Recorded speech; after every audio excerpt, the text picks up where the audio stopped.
हम तुम्हें चाहते हैं से मरने वाला कोई। 70-80 के दशक में हिंदी फिल्मों को अपनी मखमली जादुई आवाज से सजाने वाले एक सिंगर, तू इस तरह से मेरी जिंदगी में जिनके गाए गाने जब भी हिट होते तो उन्हें खूब सुना जाता, लेकिन उसे किसने गाया है अक्सर ये बहुत कम लोगों को पता होता था। हर किसी को नहीं मिलता यहाँ प्यार से। इन्होंने एक से बढ़कर एक बेहतरीन गाने दिए और अपने नाम कई रिकॉर्ड भी दर्ज कराए, लेकिन इंडस्ट्री में ज्यादा मुकाम हासिल नहीं कर सके और गुमनाम ही रहे। प्यार करने वाले कभी डरते नहीं, डरते नहीं। इनके बारे में कहा गया कि इन्हें जो भी गीत मिला उसे दिल से गाकर अमर बना दिया।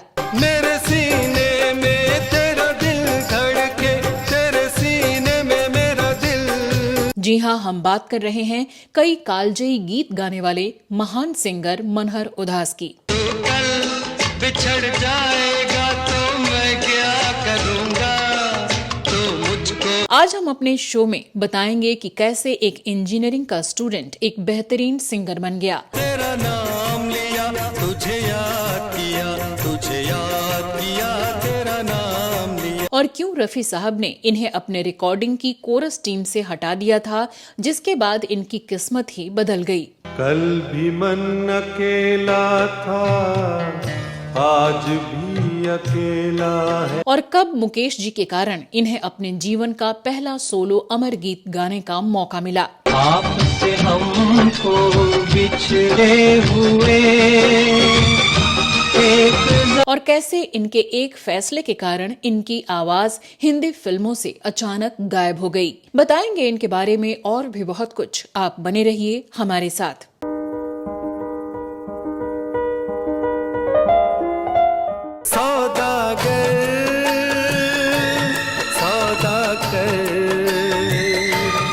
नमस्कार दोस्तों, मैं हूं श्वेता जया और आप देख रहे हैं वो पुराने दिन। हिंदी फिल्मों में कई ऐसे सिंगर रहे जिन्होंने फिल्मों में अपनी रूहानी आवाज से एक से बढ़कर एक गीत दिए, लेकिन लोगों ने इन गीतों को तो पसंद किया पर उनके सिंगर को वो मुकाम और पहचान नहीं दी जिसके वो हकदार थे। उन्हीं में से एक रहे महान सिंगर मनहर उदास। हम तेरे बिन कहीं रह नहीं पाते, तुम नहीं आते तो हम मर जा। चलिए सबसे पहले जानते हैं कौन थे मनहर उदास और कैसे ये एक मैकेनिकल इंजीनियर से सिंगर बने। मनहर उदास का जन्म 13 मई 1943 को गुजरात के राजकोट में हुआ था। इनके पिता का नाम केशु भाई उदास और मां का नाम जीतू बेन उदास था। बेहद संपन्न परिवार से ताल्लुक रखने वाले मनहर के पिता राजस्व विभाग में थे और साथ ही एक कुशल वीणा वादक भी थे। अपने माता पिता की 3 संतानों में मनहर सबसे बड़े हैं। इनके सबसे छोटे भाई पंकज उदास सिंगिंग की दुनिया के बड़े नाम रहे, जबकि इनके दूसरे भाई निर्मल उदास भी एक मशहूर गजल गायक रहे। मनहर उदास को बचपन से संगीत से लगाव था। ये सागल साहब के बहुत बड़े फैन थे और उन्हीं के गीत सुना करते थे। मनहर अपने स्कूल और कॉलेज के कल्चरल फंक्शंस में भी हिस्सा लिया करते और बतौर सिंगर इन्होंने यूथ फेस्टिवल में अपने कॉलेज को रिप्रेजेंट भी किया और प्राइज भी जीता। लेकिन प्रोफेशनल सिंगिंग की कभी ट्रेनिंग नहीं ली, क्योंकि अब तक कभी नहीं लगा था कि जिंदगी इन्हें म्यूजिक प्रोफेशन की तरफ ले जाएगी। मैंने तन मन तेरे नाम किया, तूने मुझको। खैर, अपनी इंजीनियरिंग पूरी करने के बाद ये राजकोट में ही एक फैक्ट्री में जॉब करने लगे, लेकिन संगीत के कार्यक्रमों में हिस्सा लेना जारी रखा। इसके बाद ये साल 1960 में नौकरी की तलाश में मुंबई आ गए। यहाँ पर इनके एक रिश्तेदार थे जो उन दिनों एक गुजराती फिल्म बना रहे थे। उन्होंने इनके संगीत के प्रति लगाव को देखकर एक दिन मशहूर संगीतकार कल्याण जी आनंद जी से मिलवा दिया। फिर तो ये अक्सर उस संगीतकार जोड़ी से मिलने लगे और उनके घर और स्टूडियो जाकर संगीत की बारीकियां भी सीखने लगे।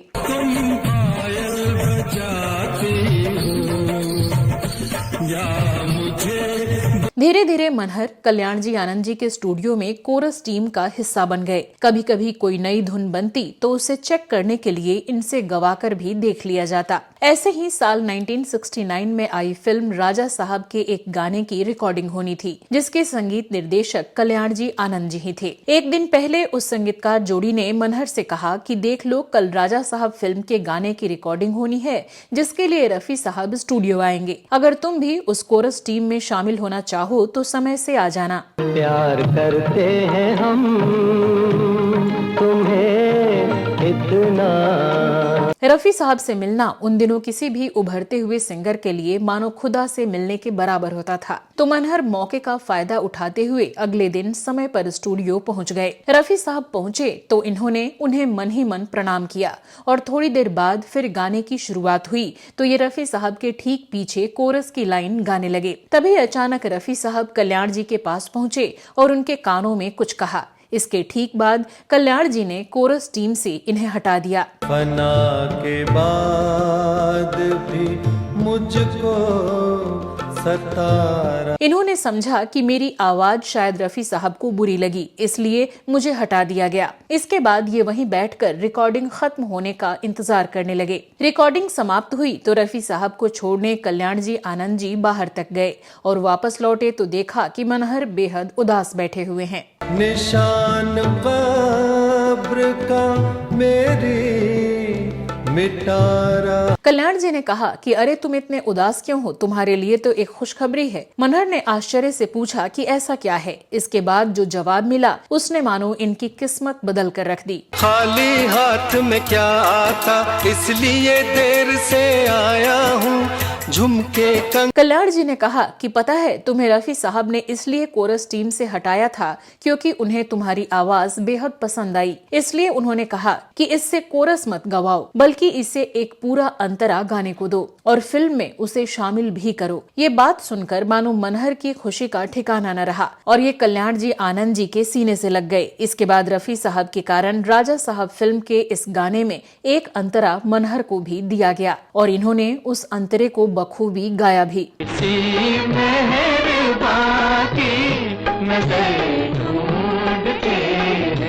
अब बात करते हैं कि इन्हें कैसे मुकेश जी के कारण अपनी जिंदगी का पहला सोलो सॉन्ग मिला। साल 1969 में ही आई फिल्म विश्वास के गानों की रिकॉर्डिंग चल रही थी और इसके म्यूजिक डायरेक्टर कल्याण जी आनंद जी ही थे। फिल्म के सारे गीत रिकॉर्ड हो चुके थे, केवल एक गाना बचा था और इसी बीच मुकेश जी कहीं बाहर चले गए। तब इस संगीतकार जोड़ी ने फैसला किया कि अभी इस गीत को मनहर की आवाज में रिकॉर्ड कर लेते हैं और जब मुकेश जी वापस आएंगे तब उनकी आवाज में डब कर लेंगे। आपसे हमको बिछड़े हुए। इसके बाद मनहर से कल्याण जी ने कहा कि तुम्हारी आवाज की टेस्टिंग के लिए एक गाना रिकॉर्ड करना है और सुमन कल्याणपुर के साथ वो गाना रिकॉर्ड कर लिया गया। जब मुकेश मुंबई वापस लौटे तो उनको कहा गया कि अब वो इस गीत को रिकॉर्ड करा दें, लेकिन जब मुकेश ने ये गीत सुना तो बोले कि इस गीत में क्या कमी है। इस सॉन्ग में मनहर ने तो इसे बहुत ही अच्छा गाया है, उस बेचारे को हटाकर भला मुझसे क्यों गवाना चाहते हो। मुकेश की ये बात सभी को हैरान करने वाली थी और कोई होता तो ऐसा कभी नहीं कहता। इससे मुकेश जी की दरिया दिली का भी पता चलता है। इसके बाद मनहर की आवाज में ही ये गीत फिल्म में शामिल किया गया और 3 महीने बाद जब साल 1969 में ही ये फिल्म आई तब जाकर मनहर को पता चला कि इनके गाए हुए इस गीत को फिल्म में ले लिया गया है। आपसे हमको बिछड़े हुए जितेंद्र पर फिल्माया गया ये गाना बहुत बड़ा हिट साबित हुआ, लेकिन अफसोस कि कई लोग इसे आज भी मुकेश की आवाज ही समझते हैं। आपसे मिलके इन आँखों में कितने। पहला गाना हिट होने के बाद मनहर का हौसला बढ़ा और फिर इन्होंने कई क्लासिकल गुरुओं से ट्रेनिंग लेनी शुरू की, जिसमें फैयाज अहमद खान भी शामिल रहे। इसके बाद इन्होंने हैदराबाद के एक मौलवी साहब से उर्दू भी सीखी। पहला मशहूर गाना गाने के बाद भी मनहर का संघर्ष जारी रहा और इसके बाद इन्हें दूसरी बार फिल्म गोमती के किनारे में गाने का मौका मिला, जिसे लिखा था मजरूह सुल्तानपुरी ने और म्यूजिक डायरेक्टर थे RD बर्मन। ख्वाब की तस्वीर, आंखें लब खनकते जा। फिल्म के संगीतकार आर.डी. बर्मन को इनकी आवाज पसंद आई और उन्होंने अपने पिता एस.डी. बर्मन से मिलवाया। साल 1973 में आई फिल्म अभिमान में इनसे एक गाना गवाने को सजेस्ट भी किया, जिसके बाद इनका ऑडिशन लिया गया। इसके लिए एस.डी. बर्मन ने मनहर को अपने घर बुलाया। मनहर उदास के लिए ये एक बड़ा मौका था जिसे ये चूकना नहीं चाहते थे, लेकिन टेस्ट में क्या सुनाया जाए इसको लेकर ये रात भर सोचते रहे। आखिरकार एस.डी. बर्मन साहब के घर पहुंचकर मनहर ने उन्हें एक नेपाली लोकगीत सुनाया, जिसे बर्मन ने अपने टेप में रिकॉर्ड भी किया। एस.डी. बर्मन को भी मनहर की आवाज पसंद आई और फिल्म अभिमान के एकमात्र बचे गाने में मनहर को मौका दे दिया गया, जिसे इन्होंने लता मंगेशकर के साथ मिलकर गाया। देखो जी तुम्हारी यही बत्तियां मुझको है तड़पाती, लुटे कोई मन। इसी गाने के बाद इन्हें म्यूजिक इंडस्ट्री के लोग पहचानने लगे। इसके बाद आई साल 1980 की फिल्म आप तो ऐसे न थे, जिसमें इन्होंने निदा फाजली के लिखे गीत को गाया। तू इस तरह से मेरी जिंदगी में। इन्होंने इस गीत को इतने बेहतरीन तरीके से गाया कि आज भी 4 दशक बीत जाने के बाद भी इस गीत को श्रोताओं द्वारा सुना जाता है। जहाँ भी जाऊं ये लगता है तेरी महक। इसी साल आई फिल्म कुर्बानी में विनोद खन्ना पर फिल्माए एक गीत को भी अपनी आवाज से इन्होंने सजाया, जो कि उन दिनों श्रोताओं के बीच बहुत पसंद किया गया। हम तुम्हें चाहते हैं से मरने वाला कोई। साल 1983 में आई फिल्म हीरो से एक्टर जैकी श्रॉफ ने हिंदी फिल्मों में डेब्यू किया और मनहर फिल्म के गीतों में इनकी आवाज बने। प्यार करने वाले कभी डरते नहीं, जो डरते हैं वो। इसी फिल्म के बाद साल 1985 में आई फिल्म मेरा जवाब में भी ये एक बार फिर जैकी श्रॉफ की आवाज बने। मैं उससे इतना प्यार करता हूँ कि जितना वो नहीं। इसके अगले साल 1986 में आई फिल्म जाबाज में भी इन्होंने एक बेहतरीन गीत गाया और ये गीत उन दिनों काफी पॉपुलर हुआ। हर किसी को नहीं मिलता यहाँ प्यार से। इसी साल इन्होंने 2 और हिट फिल्मों के गीतों को भी आवाज दी। ये फिल्में रहीं कर्मा और नाम। कल बिछड़ जाएगा तो मैं क्या करूँगा, तो मुझको। 80 के दशक में मनहर जैकी श्रॉफ की आवाज ऐसे बने कि बैक टू बैक इन्होंने राम अवतार, त्रिदेव, राम लखन जैसी कई फिल्मों के गीतों के लिए इन्हें अपनी आवाज दी। तेरा प्यार है एक सोने का पिंजरा ओ शहजादी। इन फिल्मों के कारण इन्हें 80 के दशक में वॉइस ऑफ जैकी श्रॉफ भी कहा जाने लगा। पर प्रेम ग्रंथ के पन्नों पर अपनी तकदीर तो जीरो। इसके बाद इन्होंने 90s के दौर में भी फिल्म सौदागर, सड़क, लुटेरे, खलनायक, प्रेम दीवाने, जान और त्रिमूर्ति जैसी बेहतरीन फिल्मों में गीत गाए। हम तेरे बिन कहीं रह नहीं पाते, तुम नहीं आते तो हम मर जा। जिसमें साल 1997 में आई फिल्म जान के गाने बॉक्स ऑफिस पर जबरदस्त हिट रहे और श्रोताओं के बीच पॉपुलर हुए।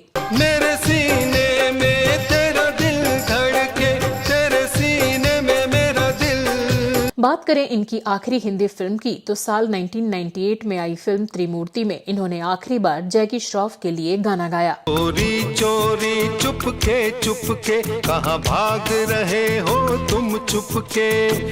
अब बात करते हैं इनसे जुड़ी उस घटना की जब फिरोज खान ने खुद पर फिल्माए जाने वाले एक गीत में मनहर की आवाज लेने से मना कर दिया था। दरअसल फिल्म कुर्बानी के डायरेक्टर, प्रोड्यूसर और एक्टर फिरोज खान और इस फिल्म में इनके अलावा दूसरे बड़े एक्टर विनोद खन्ना थे। फिरोज खान पर फिल्म जान वाले एक गाने में कल्याण जी आनंद जी मनहर की आवाज लेना चाहते थे, लेकिन इन्हें नया समझकर फिरोज खान ने मना कर दिया। तब ये गाना विनोद खन्ना पर फिल्माया गया और बहुत बड़ा हिट साबित हुआ। हम तुम्हें चाहते हैं से मरने वाला कोई। इस गाने के हिट होने के बाद फिरोज खान इनकी आवाज से इतने प्रभावित हुए कि उन्होंने अगली फिल्म जाबाज में इनसे अपने लिए एक गीत गवाया। हर किसी को नहीं मिलता यहाँ प्यार अब बात करते हैं उस गलत फैसले की जिसके कारण इनका करियर बर्बाद हो गया और ये धीरे धीरे गुमनाम होते चले गए। ये बात तब की है जब मनहर अपनी बेहतरीन आवाज की वजह से लोगों के बीच काफी मशहूर हो गए थे और इनका फिल्मी करियर ऊंचाइयों पर था। इसी दौरान फिल्म इंडस्ट्री के जाने माने राइटर पंडित के राजदान ने कुछ साईं भजन लिखे थे और उन्होंने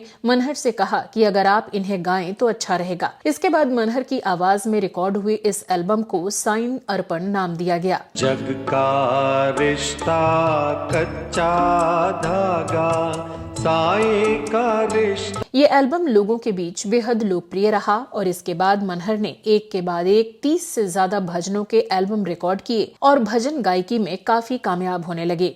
कई जन्म से बुला रहा है कोई। इन्हीं एल्बम की वजह से इनके ऊपर भजन गायक का ठप्पा लग गया और इनसे हिंदी फिल्म इंडस्ट्री के लोगों ने दूरी बना ली और धीरे धीरे इन्हें हिंदी फिल्मों के गाने मिलने बंद हो गए। मखमली आवाज और इतने मशहूर गीत गाने के बाद भी मनहर को ज्यादा शोहरत और गाने इसलिए भी नहीं मिले क्योंकि एक तो ये सीधे सच्चे इंसान थे और साथ ही ये ज्यादा अपनी मार्केटिंग पर ध्यान नहीं देते थे। ये ना ही किसी लॉबी का हिस्सा बने और ना ही किसी गाने को पाने के लिए ज्यादा मशक्कत की।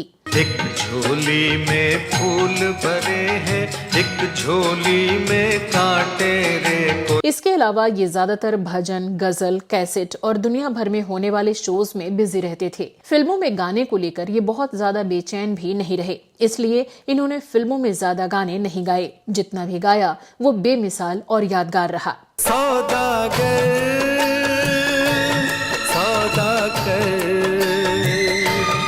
भजनों के अलावा मनहर गुजराती फिल्मों के भी एक बड़े गायक रहे। इन्होंने गुजराती गजलों के 34 एल्बम रिकॉर्ड किए और ये आज भी दुनिया भर में गुजराती गजलों के शो करते हैं। अंत जरूर के बाट निरखती, रूप निरानी जोई हती। अगर बात करें दूसरी भाषाओं की तो मनहर ने पंजाबी, गुजराती, असमी, उड़िया और अन्य कई भाषाओं में गाने गाए।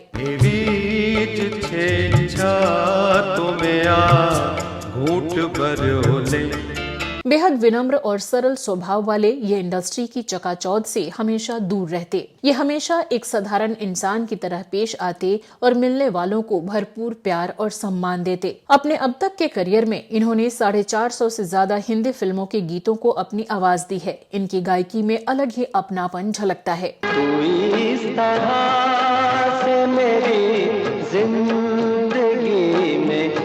मनहर आजकल मुंबई में अपनी पत्नी के साथ रहते हैं और इनकी दोनों बेटियां शादी के बाद अमेरिका में बस गई हैं। दोनों पेशे से टीचर हैं और दोनों की एक ही घर में शादी हुई है। मनहर आज भी संगीत से जुड़े हुए हैं और मां सरस्वती की साधना में ही अपने जीवन को समर्पित कर रखा है। हम उम्मीद करते हैं कि आगे आने वाले वक्त में इनकी जादुई आवाज में हमें और खूबसूरत गाने सुनने को मिलेंगे। तो दोस्तों, आपको आज का हमारा ये शो कैसा लगा कमेंट सेक्शन में लिखकर जरूर बताइएगा। अगर आप हमारे काम को सपोर्ट करना चाहते हैं तो हमारे चैनल को लाइक, सब्सक्राइब और ज्यादा से ज्यादा शेयर करें, जिससे हम ऐसे ही कुछ और शानदार कंटेंट लेकर आपके लिए आते रहें। नमस्कार।